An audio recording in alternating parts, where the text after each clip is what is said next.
Here's what you need to know about GMOs, aka genetically modified organisms. Research indicates that GMOs may cause genetic changes, allergies, and other serious harm to your health. Very importantly, the phrase research shows can be used by anyone, but actually showing the research is a different endeavor. If you look at the first claim that GMOs can change your DNA, I will just start out by saying this is absolutely incorrect. But to get more in-depth, all humans ingest about 0.1 to 1 gram of DNA every single day.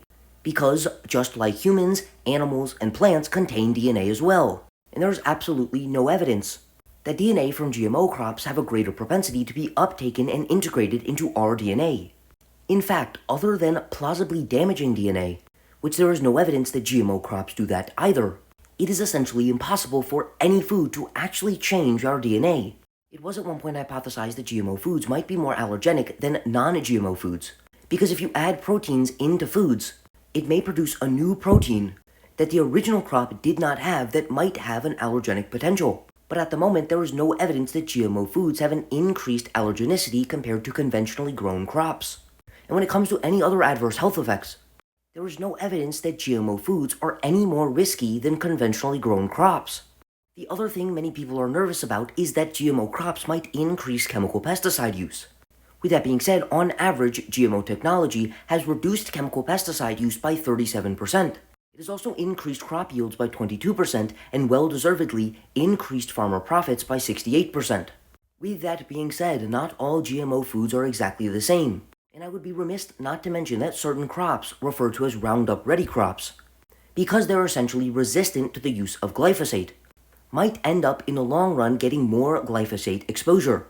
But even so, the risk of glyphosate exposure does not really come close to increasing the amount of produce people have available, decreasing the price of produce, and increasing produce consumption. That said, let's talk about some of the benefits of GMO technology. Papaya has been genetically engineered to be resistant to the ring spot virus. It is stated that this technology has single-handedly saved the papaya industry. Without it, the papaya industry, specifically in Hawaii, would have collapsed. And today 80% of Hawaiian papaya is genetically engineered to be resistant to the ring spot virus. Certain crops such as cotton and corn have a toxin called Bt toxin, which allows farmers to reduce pesticide use on crops. And although it sounds very scary, Bt toxin does not impact humans at essentially any level. This is because this toxin requires an alkaline pH in order to be converted into its active form, which insects might have but humans do not. Thus, it is destroyed by the acidic conditions of the stomach. In addition, humans do not have the enzymes to break down this protein into toxins. Therefore, this toxin is essentially inert to humans. Thus, it has repeatedly been deemed safe for human consumption. We also have GMO potatoes that reduce the formation of acrylamide, which is a protein with some evidence of being carcinogenic.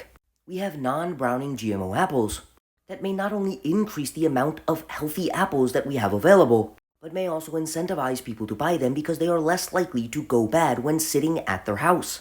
And finally, we have genetically engineered golden rice, which produces up to 35 micrograms of beta-carotene per gram. And its original implementation was life-saving in those populations with extreme vitamin A deficiency risk. In the grand scheme of things, genetically engineered crops pose no increased risk to human health than their non-genetically engineered counterparts. There is not actually research to support that they are more allergenic, that they change our DNA, or that they have adverse health effects. But it might make eating produce more available to a wider population, and it may also increase the amount of money that farmers make, which in my opinion is absolutely well deserved.